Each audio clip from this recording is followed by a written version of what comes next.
Governor, what percentage of participation would be necessary in the phone tracking in order to make it useful for you folks? That's a great question. You know, we want 90+%, but anything is useful. Like right now we have nothing. Right now I'm asking people to write it down in a notebook. A lot of people are doing that.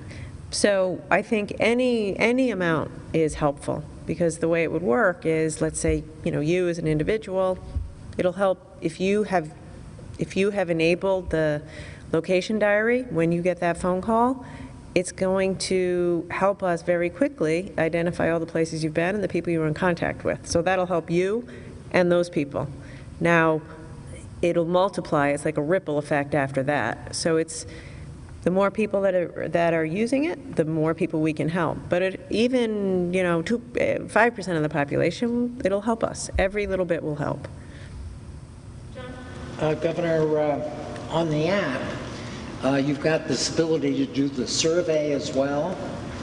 Is that information going to be transmitted anywhere, or is that just simply in the phone? And then the second question, in terms of pinpointing where this is going, once somebody gets an app, will you know how many people have the app so you can determine, in fact, whether their locator has been turned on?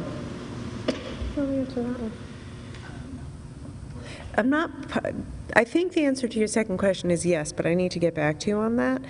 And the symptom tracking data will be kept by zip code. So the Department of Health will be able to have the data by zip code to see in a zip code, what the symptoms look like there. So it's a 10 to 30-second survey. It asks you to self-report. It then asks you for your zip code. So the Department of Health can see if there's any growing hotspots. So it'll be shared with the DOH on a zip code level basis. And I got to get back to you on your second question. So it sounds like once you've, installed the app, you know that somebody's installed it and where they are. Yes, if you enable the feature, yes. So you have to decide. The thing about this is you have to say, yes, I'll take the survey.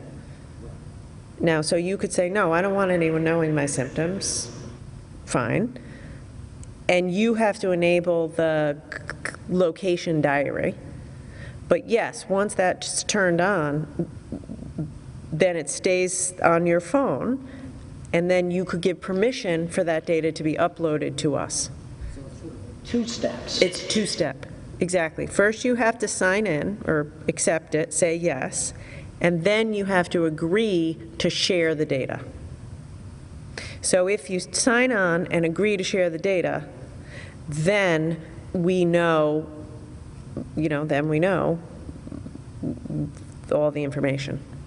Despite your assurances about the privacy and you have to enable certain steps along the way, there's going to be plenty of critics who say this is Big Brother, I'm not signing up for this, the government is tracking me.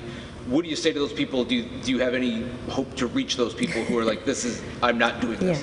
Yeah. And to follow up on that question, is there any plan to audit the app from a third party to verify that what's in it is what's claimed?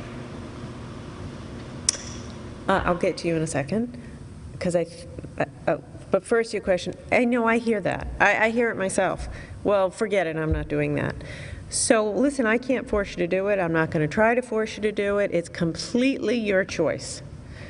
And if you feel uncomfortable, then at the bare minimum, keep your contact tracing notebook. At some level, it's like all of this, Brian. At some level, I can't really force everybody to wear a mask. Can't really force everybody to wash their hands and stay home if they're sick and be apart for six feet. But I know if everyone does it, then our economy will be stronger and folks can stay at work and we can get the kids back to school. So what I would say to you is get smart about the app. Just learn the facts yourself. Ask us whatever questions you have, learn about it, try to get yourself comfortable with it. Try to get your questions answered and try to get yourself comfortable with using it. Because the more people that use it, back to the thing about symptom tracking, if we have 60% of people in a particular zip code using it, it's just going to be better information than if there's only 2% of the people in a zip code using it. So it's in the best interest of Rhode Island's healthcare and economy if people use it. Learn about it. I'm asking you to try. I'm asking you to be open-minded. My ask is to be open-minded. If after doing all that you just can't stomach it, then I appreciate that and I respect that. Governor, on the app, it's very easy to navigate. One of the things, after 20 days, it deletes your information, or you could delete. People have been hearing normally it's a 14-day. Was there some discussion about why the 20 days? Do you have a follow-up? Yes.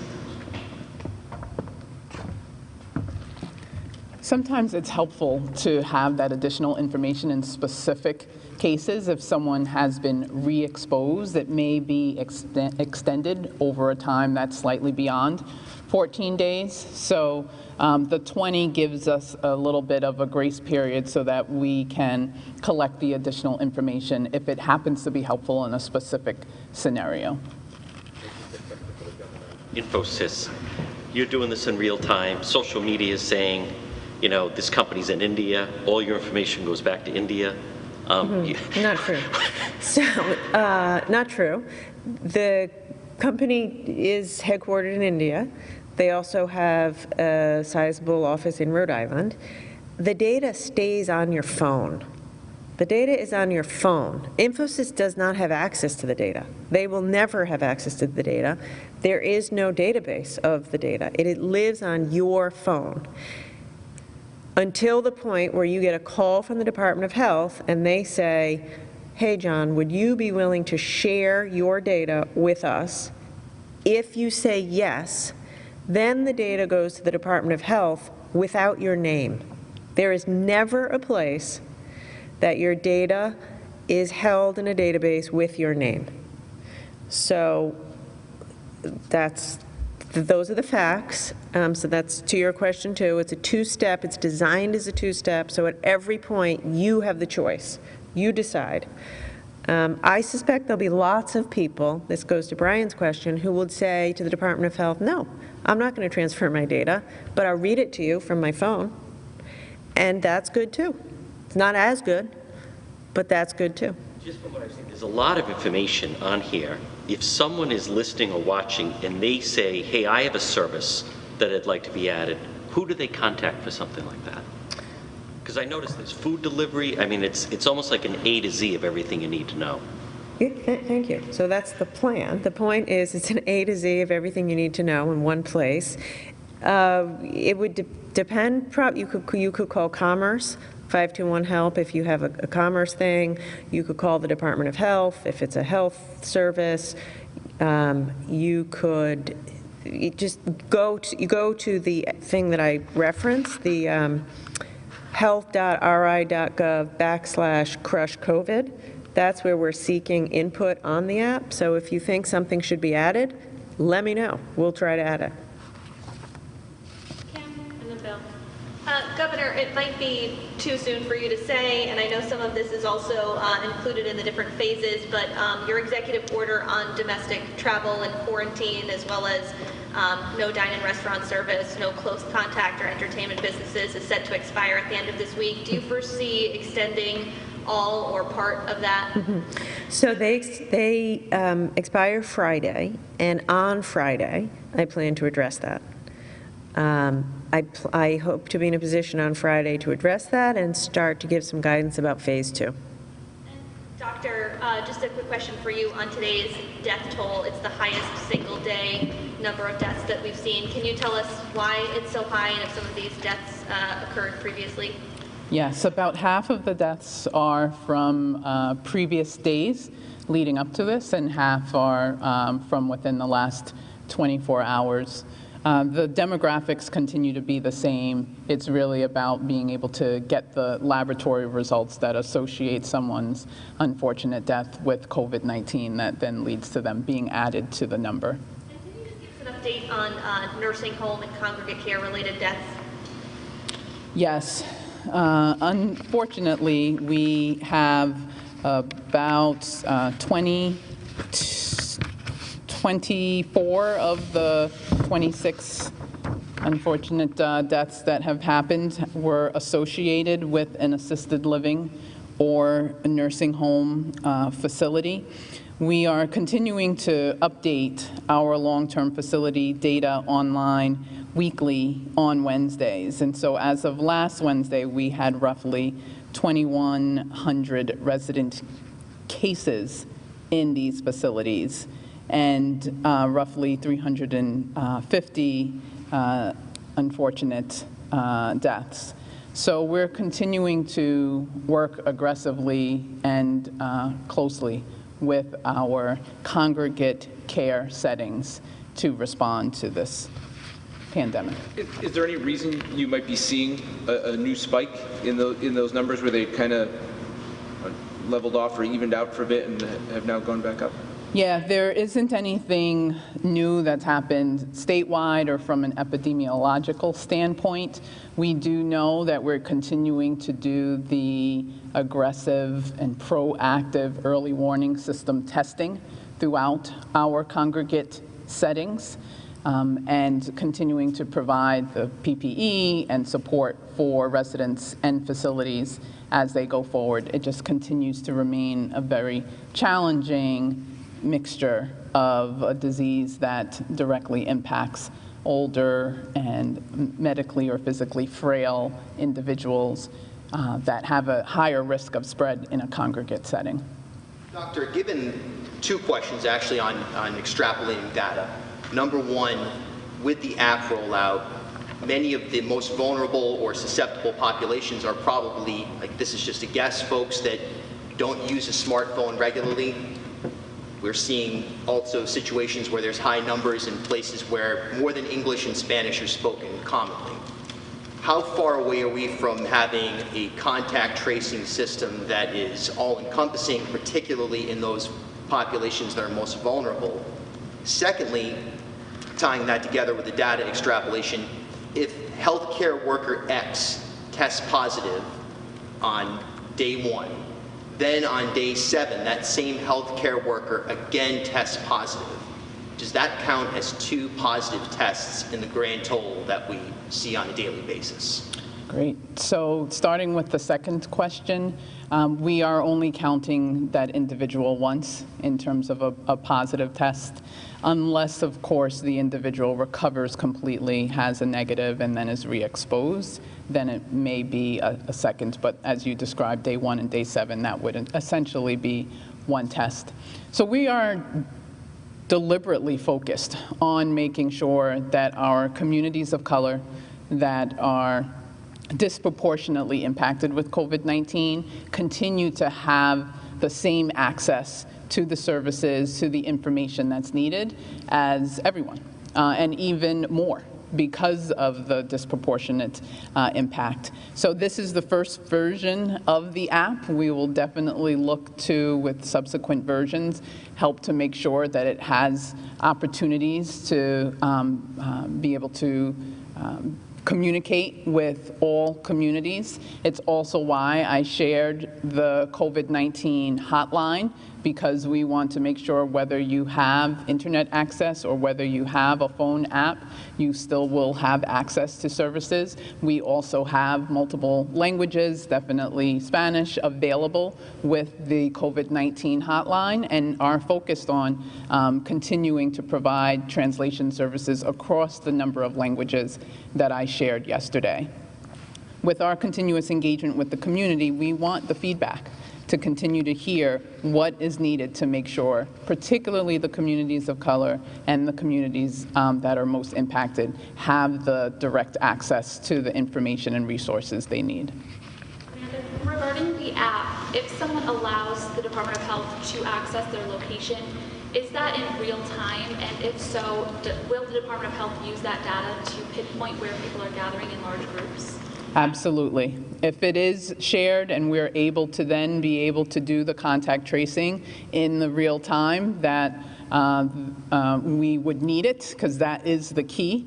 We can then use that to understand, are we seeing clusters of groups? How can we be even more pinpointed? Where else should we go with our response team that goes out to do additional testing?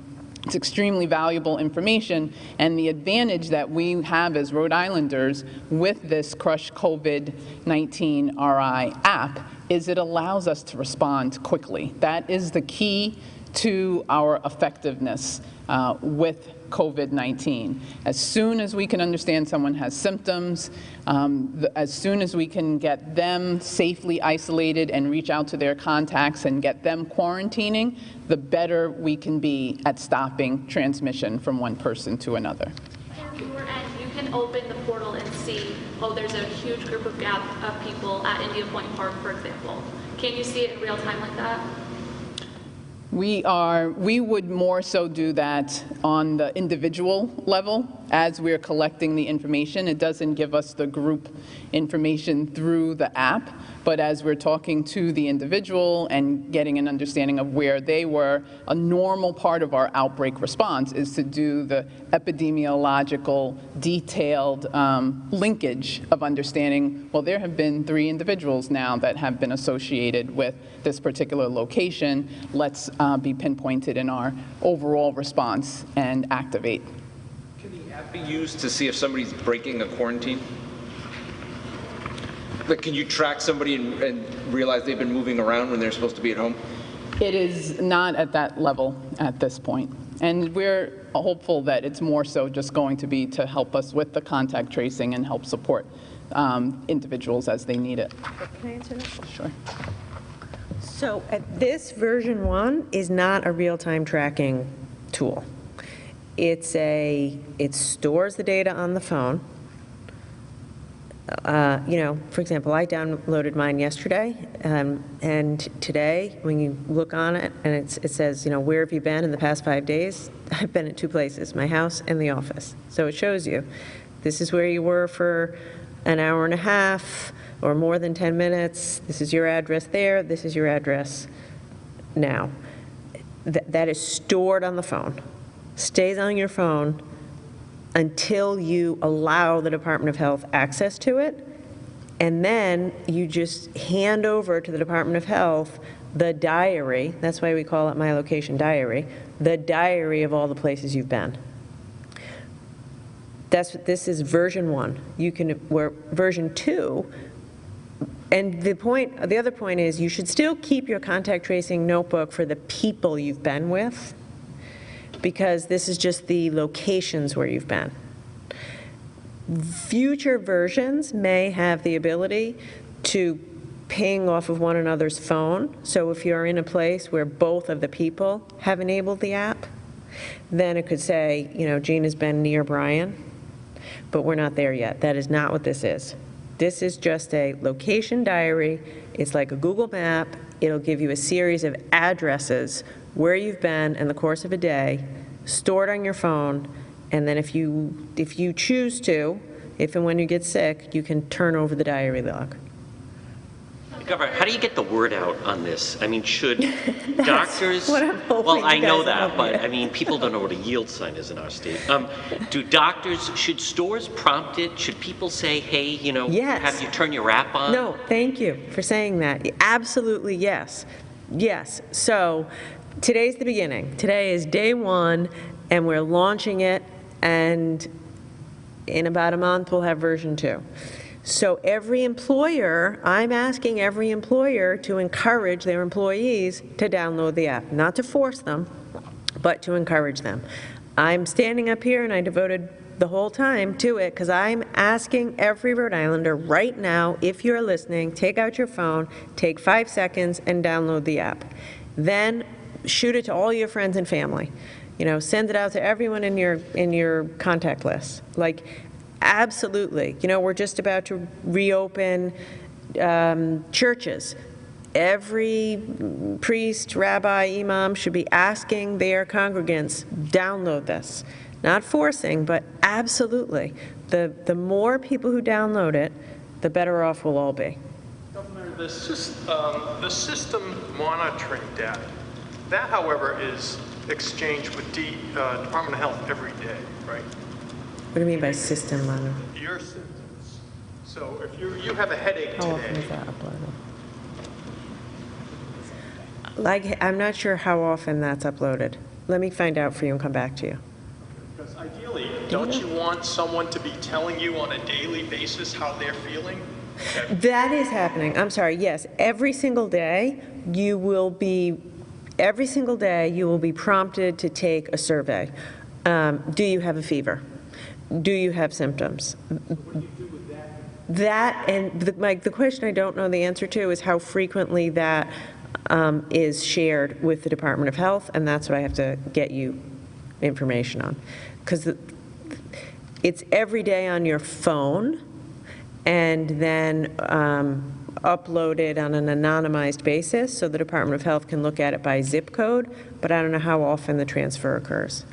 Governor, I asked earlier about how to verify the app does what it claims to and not. And it's very common in sensitive applications like cryptographic messaging and so on to publish them as open source so that anybody could review the source code and see what the programmers have done. And I assume this is not that, but have you considered having a third party validate this like a banking app would be? It's a good idea. We haven't done that, but I'm going to take it back to the team. Just like that additional layer of confidence for people to have. I think it's a smart idea. Last question today from Kim. Not about the app, but about the letter that was signed by, I think, about 200 local restaurants asking you to open them to in-room dining on June 1st. Your response to that? Yeah, it's a fair ask, and one that I would like to be able to make happen. It's very, it's consistent with what I've been saying. That's exactly between 3 and 4 weeks of when we started phase 1. So we're working like crazy to be able to make that a reality, and I hope we get there.